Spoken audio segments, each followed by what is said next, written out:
Good evening, everyone, or at least evening as I am recording this, or more early night even. Welcome back to the Lowland Greenhouse here at Carlton Carnivores, and I have another special species spotlight for you guys. This week actually is not featuring an Indo-Chinese species of tropical butcher plant, but instead one of the most unusual outlier species in the genus, and that is Nepenthes pervillei. And I hope I'm pronouncing that correctly, although as many of you might know, pronunciation of Latin is a bit of a as you feel fit sort of thing. There are some rules if you follow the original ancient lexicon, but kind of based on what you think feels best in many cases. Nepenthes pervillei is indeed one of the strangest species in the genus. Partly in how it grows, partly in where it grows. The fact that it's morphologically so different from the rest of the genus that once upon a time it was actually placed in its own completely separate genus, Angiosperma. So this is the one and only species of Nepenthes that is endemic to the Seychelles Islands, the one and only species that is found there at all. It's mainly known from the two islands of Mahé and Silhouette, although it may be known from a couple of others as well, but those are the two primary populations, found typically at about 350 to 700 meters in elevation, so roughly 1,000 to 2,200 feet in elevation. The Seychelles, of course, are islands out in kind of the middle of the Indian Ocean, so the climate there is always hot. It's always fairly humid and wet. This species grows almost on the bare granitic outcrops that occur there in little cracks and crevices that gather up just enough soil for these guys to actually form roots.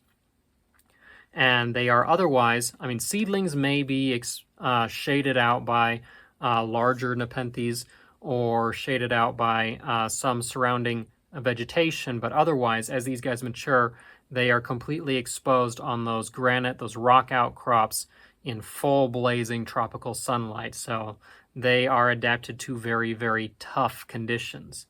And that adaptation will also play into what we tend to grow this in, which I'll get to later. So it is adapted to very, very open conditions, and it's also formed a rather odd growing habit because of that. Adult plants, they start out, as all Nepenthes do, in forming a small rosette, as you see here. Young plants form just this little compact rosette of very kind of oblong, ovular-shaped leaves. They are a very odd leaf, too, in that as they grow out, as I'll show in a close-up here, the leaves actually form just kind of folded in half.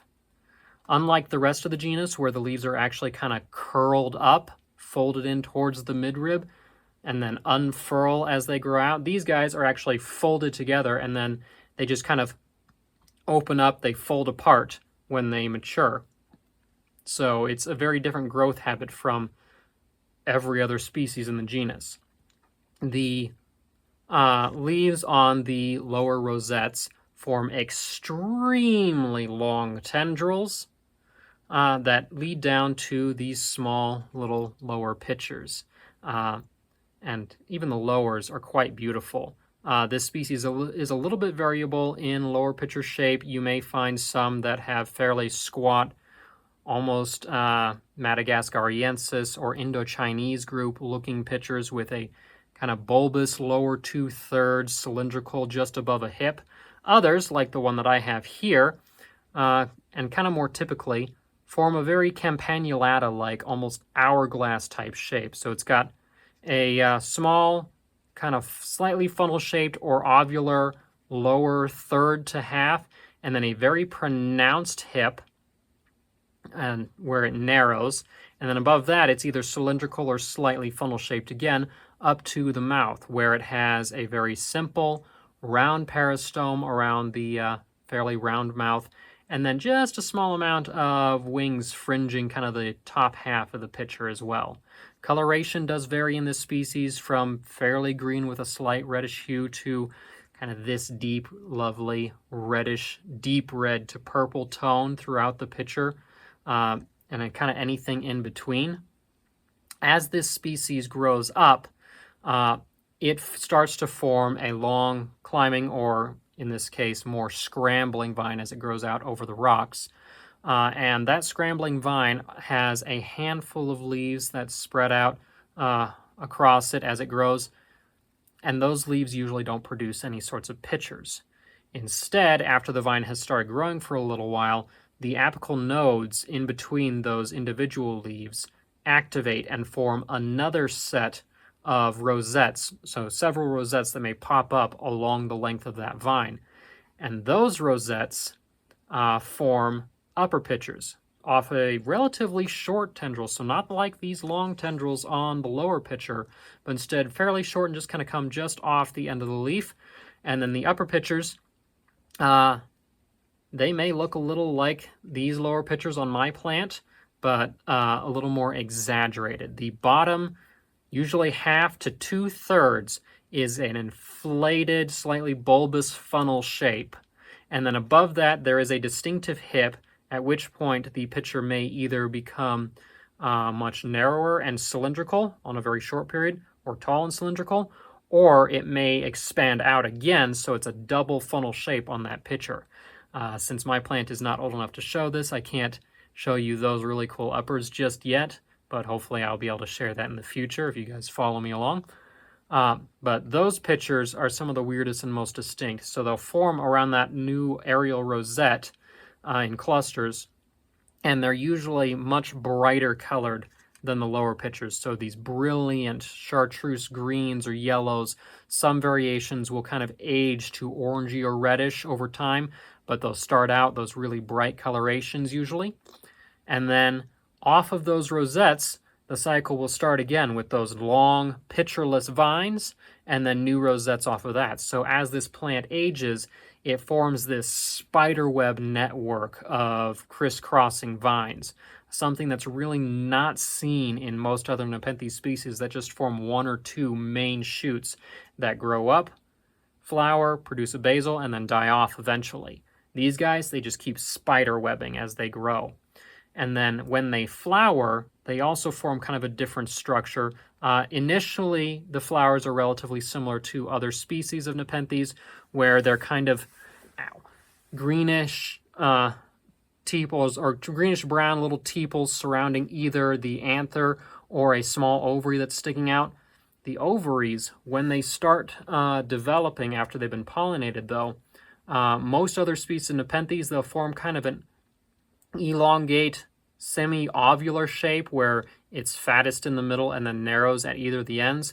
On Nepenthes pervillei, though, the seed pods instead are narrowest at the bottom and then relatively short, expanding out towards the top, towards the stigma. So very different looking, and then the seeds themselves also are very different. Most Nepenthes, the seeds are designed to be wind-blown, so that they can travel distances and colonize new areas, new mountaintops and such. With pervillei, because it grows in the middle of the ocean on tiny rock outcrops on an island, it's not good for the species to have wind-blown seeds, because then most of those seeds will just end up getting blown off the island into the ocean where they're no good anymore. So it has evolved over time to lose the little fringed wings on the ends of either end of the seeds that other species have. Those little filaments that make the Nepenthes seed look like a tiny splinter of wood. And instead, these guys have small, slightly tapered, but generally kind of just ovular seeds that are adapted more to just fall to the ground once they've been released. They're not picked up by wind. They may be moved a little bit by rainwater and such, but otherwise they just fall straight down so that they're not tossed off the island. So, very, very strange plant. And still becoming more common, but still relatively uncommon in cultivation, not because it's necessarily hard to get, because there are several nurseries that have figured out how to quite rapidly propagate them in tissue culture and such, and so they can become relatively available, but because growing them requires some very special soil components, special watering.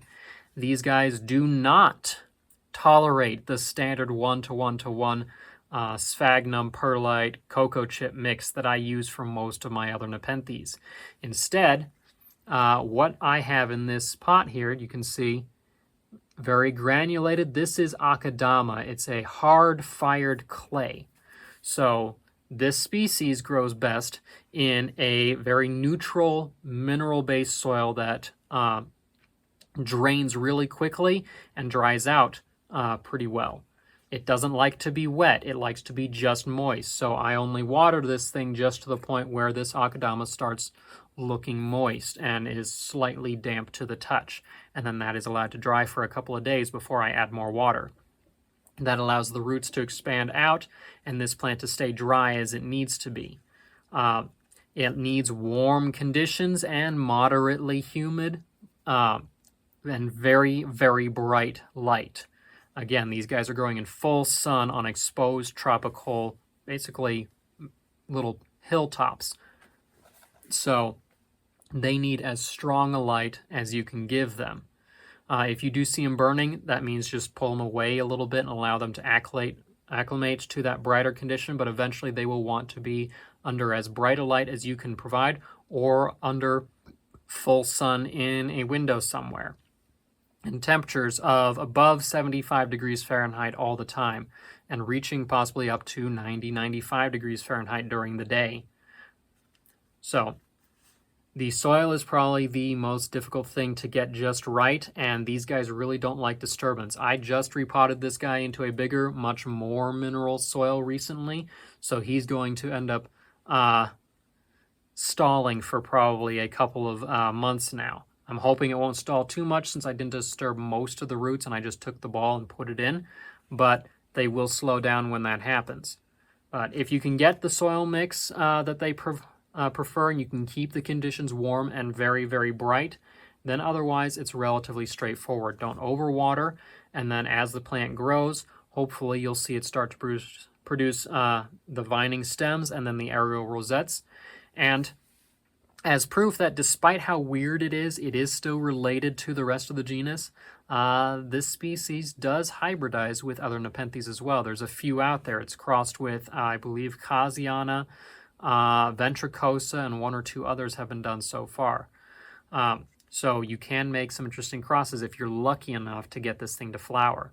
But it is a very unusual species, one that is not commonly seen in cultivation, but hopefully as more people get access to like the akadama or other very mineral clay type soils, you may see it become a lot more common and get more people with cool looking mature plants. Now that is about all that I have for that species. If there's anything that I missed, if there's any questions you have about it, certainly feel free to leave comments below the video here. Doing that also helps boost the channel. And make sure to watch the videos all the way through because the watch hours really help. Subscribe to the channel if you want to learn more about other plants or animals, the things that I work with in the future here. If you would like to see more photos and videos, you can find me on Facebook, Instagram. I do still post occasionally on TikTok, although that platform has been fighting me recently, falsely flagging videos for random things. I don't know how, because holding a king snake or talking about a plant certainly doesn't qualify as a dangerous activity or something threatening to the platform. But you can also, if you want to find out more information, visit my website, carltoncarnivores.com. You can access the database and blog there where I talk about the various things that I work with.